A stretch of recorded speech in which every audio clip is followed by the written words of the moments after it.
Hello दोस्तों। तो आज हम किल किल मूवी के बारे में बात करने वाले हैं, जो 2023 में रिलीज होने वाली भारतीय हिंदी भाषा की एक्शन थ्रिलर फिल्म है, जिसका निर्देशन निखिल नागेश भट्ट ने किया है और इसका निर्माण धर्मा प्रोडक्शन और सिंखिया इंटरनेट ने किया है। एनएसजी कमांडो अमृत राठौर और उनके सहयोगी वीरेश हिमाचल प्रदेश के पालमपुर लौटते हैं। अमृत अपनी प्रेमिका तुलिका सिंह के साथ लंबे समय के रिलेशनशिप में है, जो एक शक्तिशाली बिजनेस टाइकून बलदेव सिंह ठाकुर की बेटी है। एक दिन बलदेव तुलिका की सगाई किसी और आदमी से तय कर देता है, जिससे अमृत और वीरेश सगाई के लिए रांची जाते हैं। रांची में अमृत तुलिका के साथ भाग जाने की विनती करता है, लेकिन वह मना कर देती है क्योंकि उसे बलदेव के डर से ऐसा करना पड़ता है। अगले दिन तुलिका, उसका परिवार रांची नई दिल्ली जाने वाली सुपरफास्ट एक्सप्रेस ट्रेन में सवार होते हैं।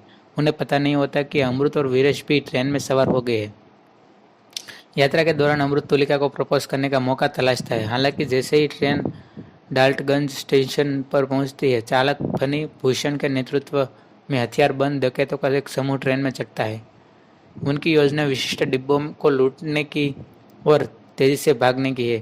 भागने की योजना के साथ साथ उनका इंतजार कर रहे हैं फनी के पिताजी बेनी भूषण, एक कुख्यात डकैत नेता और उनके गिरोह के अन्य सदस्य हैं। डकैती के दौरान फनी बलदेव का अपहरण करने का प्रयास करता है, लेकिन अमृत और वीरेश द्वारा उस पर हमला किया जाता है। हाथापाई में वीरेश तुलिका की मां को बचाने के लिए बब्बन को मार देता है, जिससे फनी और बब्बन के बेटे रवि को गुस्सा आता है, जो बदला लेने के लिए डकैती को छोड़ देते हैं। फनी घायल वीरेश को पकड़ लेता है, जबकि अमृत रवि को बंधक बनाकर लेता है। रवि बताता है कि ट्रेन में 36 डाकू सवार है। अमृत तुलिका की बहन अहाना की तलाश करता है, जो ट्रेन में कहीं फंसी हुई है। इस बीच बेनी ट्रेन में चढ़ता है और बब्बन को मरा हुआ पाकर तबाह हो जाता है। फानी अमृत को पकड़ने के लिए वीरेश को चारा के रूप में इस्तेमाल करने की योजना बनाता है, जो गिरोह के प्रवर्तक सिद्धि द्वारा खदेड़े जाने से पहले कई डाकुओं से लड़ता है, जहां वीरेश और अमृत की मदद करते हुए एक साथी यात्री आरिफ मारा जाता है। तुलिका पानी का सामना करती है, जो इसे चाकू मारकर ट्रेन के नीचे फेंक देता है, जिससे अमृत क्रोधित हो जाता है, जो फिर डाकुओं के खिलाफ हत्या की होड़ में लग जाता है। हैरान बेनी बलदेव से प्रतिशोध के डर से तुलिका की हत्या के लिए फानी को डांटता है। हालांकि फानी फिरौती के लिए बलदेव के पूरे परिवार को अपहरण करने की अपनी मूल योजना का पर कायम रहता है।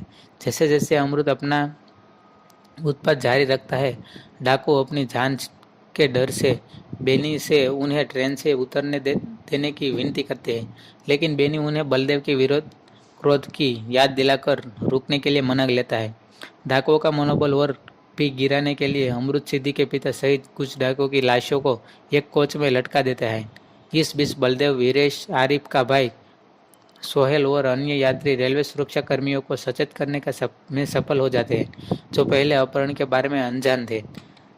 जब यात्री अन्य डिब्बों तक पहुंचने के सभी रास्ते बंद कर देते हैं, तो फानी और कुछ अन्य लोग बाहर निकलने का प्रयास करते हैं, लेकिन गोली लगने से बाल बाल बच जाते हैं।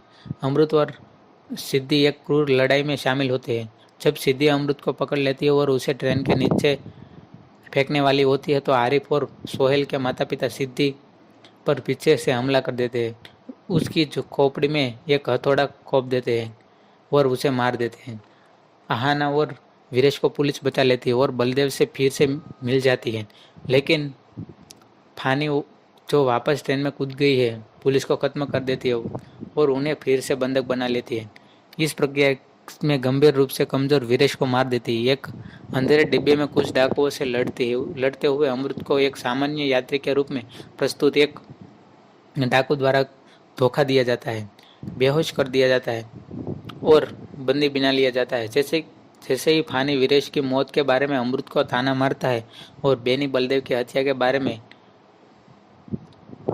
बारे में उससे बहस करता है, अमृत अराजकता का फायदा उठाता है और बेनी सहित आखिरी डाकू से भिड़ जाता है।